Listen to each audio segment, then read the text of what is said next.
বহু বছর পর ক্যামেরার সামনে অকপট সুপ্রিয়া চৌধুরীর কন্যা সোমা। তিনি জানালেন, মা ভালো থাকুক, সেটাই চাইতাম। উত্তম কুমারকে সবাই তাঁর বাবা বলেই চিনতেন, কিন্তু দত্তক কন্যা হওয়ার দাবি আদালতে হয়ে যায় খারিজ। জন্মদাতাকে ছেড়ে অন্যজনের হাত ধরেই বড় হওয়া।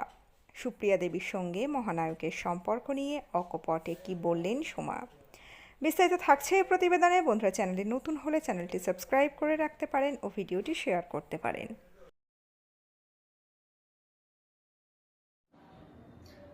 Hello, good afternoon. আমি সোমা চ্যাটার্জি, সুপ্রিয়া দেবীর মেয়ে। আজকে আমি হঠাৎ ফেসবুকে একটা পোস্ট দেখলাম, যেখানে রিলেটিভ অফ উত্তম কুমার বলেছেন যে আমার মা সুপ্রিয়া দেবী সেদিন যেদিন উত্তম কুমার মারা গিয়েছিলেন, ওনার বডি গিরিশ মুখার্জি রোডে ছিল, সেদিন নাকি আমার মাকে অ্যালাউ করা হয়নি ওই বাড়িতে যেতে, টু সি হিজ বডি। তো সেখানে আমি একটু আপত্তি করছি, বিকজ আমি ছিলাম মায়ের সাথে, আমার মা ভলেন্টারিলি যায়নি, বিকজ অনেক প্রবলেমস ছিল এখানে, অনেক ইস্যুস ছিল ওই সময়টা, যার জন্য আমার মা নিজের থেকেই যায়নি। আমার মা lived with Uttam Kumar for 20 years। মা দেখাশোনা করেছে, মা did everything possible to keep him comfortable. উনি যাতে ভালো থাকেন, উনি যাতে অনেক বড় মাপের অভিনেতা হয়। আমার মা স্যাক্রিফাইস হার ওন ক্যারিয়ার। আমার মা রান্নাঘরে ঢুকলো টু কুক ফর হিম। উনি ভালোবাসতেন মায়ের রান্না, হাতের রান্না খেতে। সো আমার মা অনেক কিছু স্যাক্রিফাইস করেছে, যেটা আমি জানি, কেন আমি মার সাথে ছিলাম।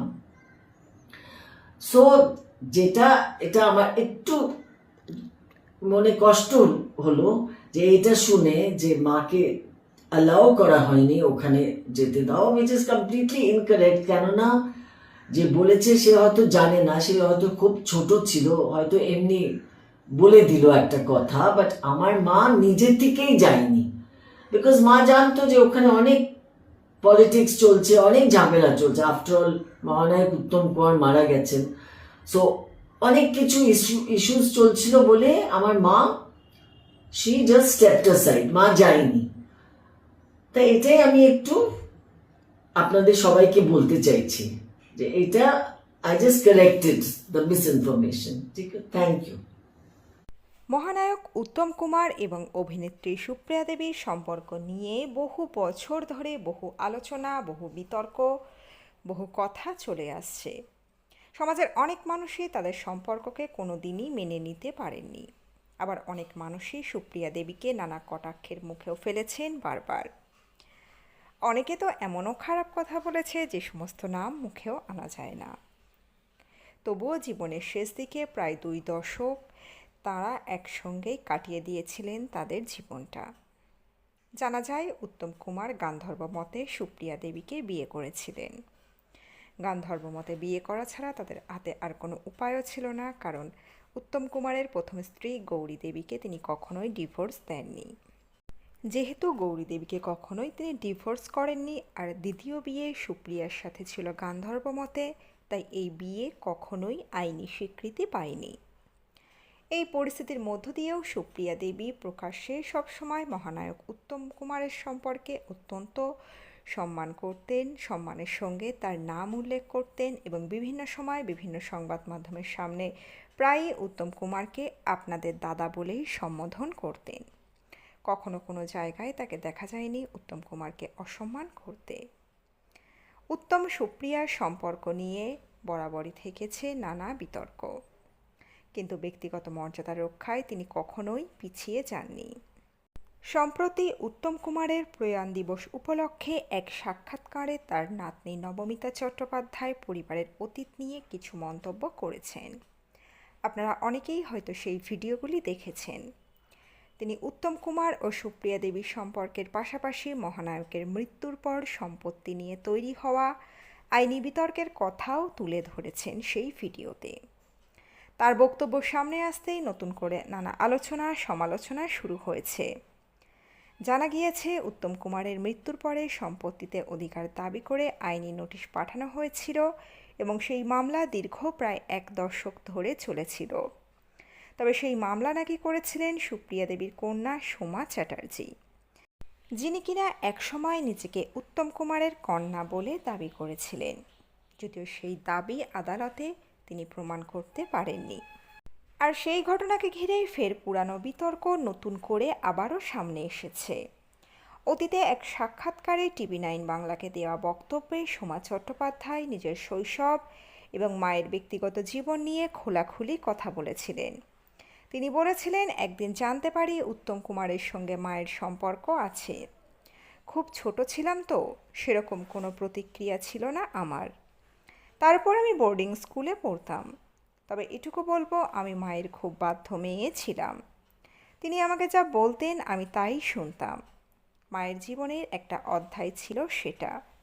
মা যাতে ভালো থাকে সেটাই আমার প্রধান দেখার বিষয় ছিল। ফলে মায়ের উপরেই সবটা ছেড়ে দিয়েছিলাম আমি। ওদের সম্পর্ক নিয়ে কোনো দিন নিজের মতামত প্রকাশ করিনি। তার এই মন্তব্য থেকেই স্পষ্ট ছোটবেলায় বিষয়টি নিয়ে তিনি প্রকাশ্যে কোনো বিরোধিতাই করেননি। সোমা চট্টোপাধ্যায় ছোটবেলাতেই তার বাবা বিশ্বনাথ চৌধুরী এবং মা সুপ্রিয়া দেবীর ডিভোর্স হয়ে যায়। এরপর 1963 সাল থেকে ময়রা স্ট্রিটের বাড়িতে উত্তম কুমার ও সুপ্রিয়া দেবী একসঙ্গে থাকতে শুরু করেন। সেই সময় সমাজের অনেকেই এই সম্পর্ককে লিভ ইন বা পরকীয়া হিসাবেই দেখতেন। এমন পরিস্থিতিতে একজন ছোট মেয়ের কাছে নিজের জন্মদাতা বাবার পরিবর্তে অন্য একজন পুরুষকে মায়ের পাশে দেখতে মানিয়ে নেওয়া সহজ ছিল না। শুরুতে তার মনেও ছিল নানা রকম দ্বিধাদ্বন্দ্ব, ছিল নানাবিধ মানসিক টানাপোড়েন। তবে সময় যত এগিয়েছে, সময়ের সঙ্গে সঙ্গে সেই দূরত্বও অনেকটাই কমেছে। উত্তম কুমারের মানবিক ব্যবহার, স্নেহ, পিতৃস্নেহ সেই সম্পর্ককে ধীরে ধীরে সহজ করে তুলেছিল, এমনটাই বিভিন্ন সময় জানা গিয়েছে। সোমা চট্টোপাধ্যায়কে উত্তম কুমার প্রায় নিজের মেয়ের মতো স্নেহ করতেন, ভালোবাসতেন বলে বহুবার বহু জায়গায় উল্লেখ করা হয়েছে। এমনকি এও জানা যায় সোমার বিয়ের নিমন্ত্রণপত্রেও তাকে নিজের মেয়ে হিসাবেই পরিচয় দিয়েছিলেন মহানায়ক উত্তম কুমার।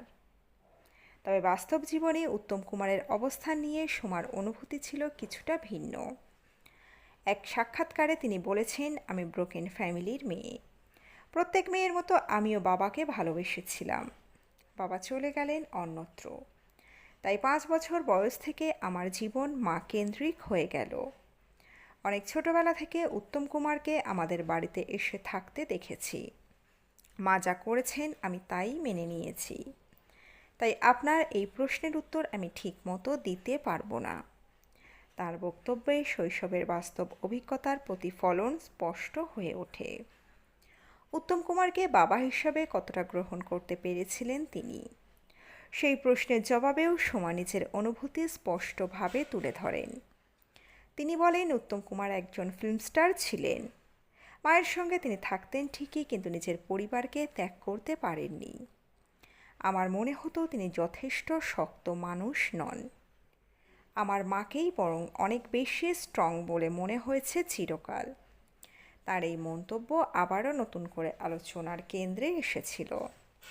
একই সঙ্গে উত্তম কুমার, সুপ্রিয়া দেবী এবং তাঁদের ব্যক্তিগত সম্পর্ক নিয়ে বহু পুরানো বিতর্কও আবার সামনে উঠে এসেছে।